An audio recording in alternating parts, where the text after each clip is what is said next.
Sidratul Halo semua, Assalamualaikum. Apa kabarnya? Seger-seger kali lah ya semuanya woy.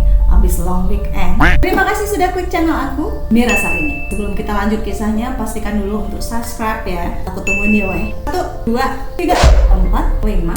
Udah di subscribe. Oke, thank you. Berkisah. Mari kita berkisah. Hari ini tanggal 28 Februari 2022 bertepatan dengan peristiwa Isra Mi'raj yang diperingati oleh umat muslim setiap tanggal 27 Rajab untuk mengenang cerita perjalanan spiritual Nabi Muhammad SAW dari Masjidil Haram ke Masjidil Aqsa hingga ke Sidratul Muntaha di langit ketujuh. Secara bahasa, Isra berasal dari kata syara yang berarti perjalanan di malam hari. Secara istilah, Isra adalah perjalanan Rasulullah SAW ini dengan malaikat Jibril dari Mekah ke Baitul Maqdis di Palestina. Berdasarkan firman dari Allah Subhanahu wa Ta'ala yang artinya, Maha Suci Allah yang telah memperjalankan hambanya pada satu malam dari Masjidil Haram ke Masjidil Aqsa. Al-Quran Surat Al-Isra ayat 1. Sedangkan secara bahasa, Mi'raj adalah alat yang digunakan untuk naik. Jika digabungkan, Isra dan Mi'raj berarti tangga khusus untuk digunakan oleh Nabi Muhammad SAW untuk naik dari bumi ke atas dari langit pertama hingga langit ke-7. Tercantum dalam firman Allah di dalam surat Najm ayat 1-18. Isra Mi'raj dilakukan Nabi Muhammad dalam waktu satu malam saja dengan mengendarai burak, makhluk yang ditunggangi oleh Nabi Muhammad dan malaikat Jibril dengan kecepatan luar biasa. Burak adalah hewan putih yang panjang, berukuran lebih besar dari keledai dan lebih kecil dari bihal.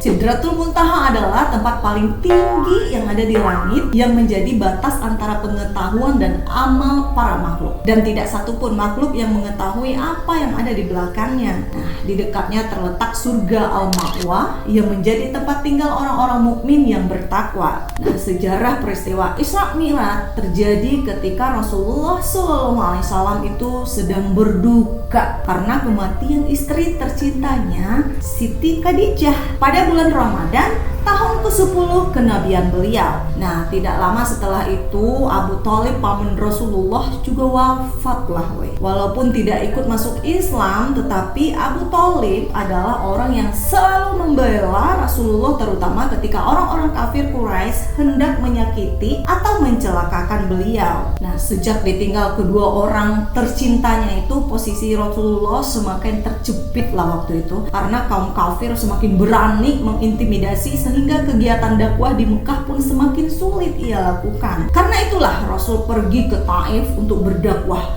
Namun penduduk Taif justru mengusirnya dan melemparinya batu hingga menyebabkan kaki beliau yang sakit dan berdarah.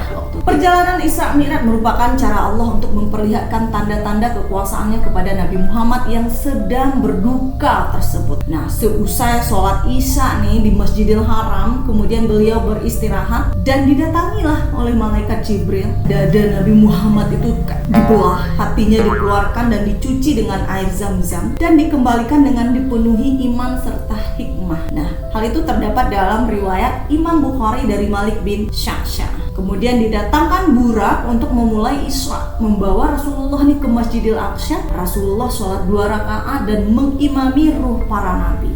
Nah, usai sholat, datanglah malaikat Jibril membawakan 2 jenis minuman, yaitu khamar dan susu. Nah, tahu nggak kalian apa yang dipilih Rasulullah? Yaitu pasti susu. Nah, susulah yang dipilih Rasulullah, bukan khamar. Perjalanan Mi'raj pun dimulai dengan mengendarai burak ini ya, bersama Jibril sampailah ke langit pertama. Perjalanan dalam sejarah peristiwa Isra Mi'raj tersebut membawa Nabi Muhammad bertemu dengan para nabi lainnya. Dimulai dengan Nabi Adam itu di lapisan pertama, kemudian di lapisan ke langit kedua Rasulullah menemui Nabi Isa dan Nabi Yahya. Kemudian bertemu dengan Nabi Yusuf di langit ketiga, Nabi Idris di langit keempat, dan Nabi Harun di langit kelima. Dan di langit ke-6 beliau berjumpa dengan Nabi Musa dan disambut oleh Nabi Ibrahim di langit ke-7 yang menemaninya hingga ke Sidratul Muntaha.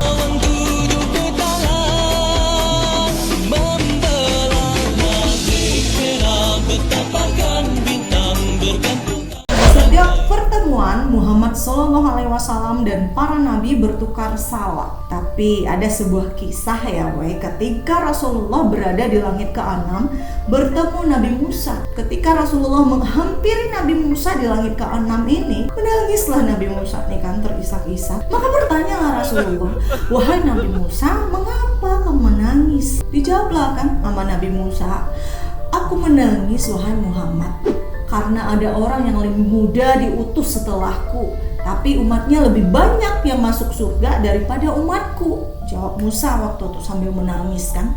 Nabi Musa tuh menangis bersedih saat tahu jumlah umatnya lebih sedikit daripada umat Nabi Muhammad SAW. Padahal kan Nabi Musa tahu ya bahwa waktu yang diberikan padanya tuh lebih banyak dari Muhammad ini. Tangis dan sedih Nabi Musa bukan didasari rasa iri ya, bukan macam kita yang suka iri-irian ya. Nah, melainkan tangis penyesalan tahu umatnya banyak membangkang dan melanggar perintah Allah Subhanahu wa taala.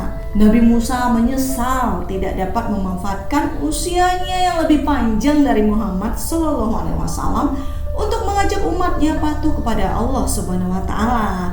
Nah, Nabi Musa merasa gagal membina umatnya gitu. Nah, singkat cerita, ketika berada di Sidratul Muntaha, Nabi Muhammad mendapat perintah dari Allah untuk melakukan sholat 50 waktu dalam waktu sehari semalam. Kebayang nggak tuh? Nah, Nabi Musa yang mendengar hal itu tersebut kemudian menyarankan Nabi Muhammad ini untuk meminta keringanan dan kembalilah ke Sidratul Muntaha. Nah, Allah mengabulkan tuh permintaan keringanan dari Nabi Muhammad tuh menjadi 45 kali sholat dalam sehari.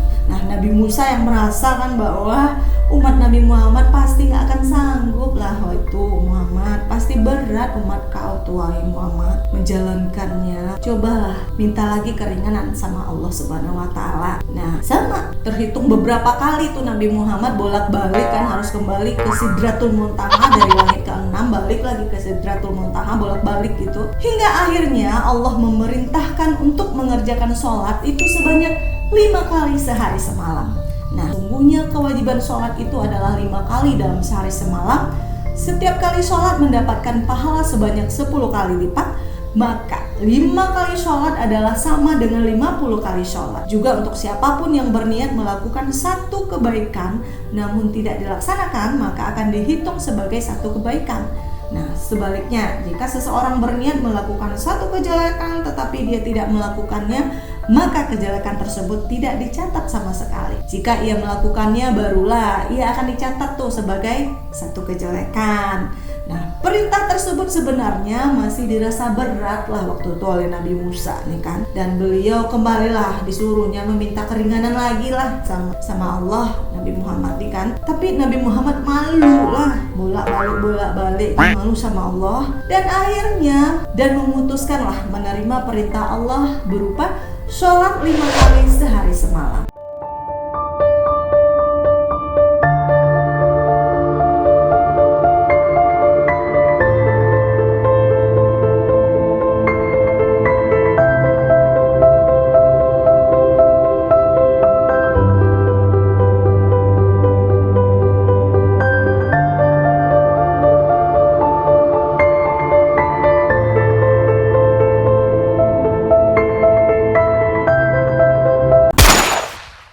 Demikian saja cerita singkat tentang Isra Mi'raj Rasulullah.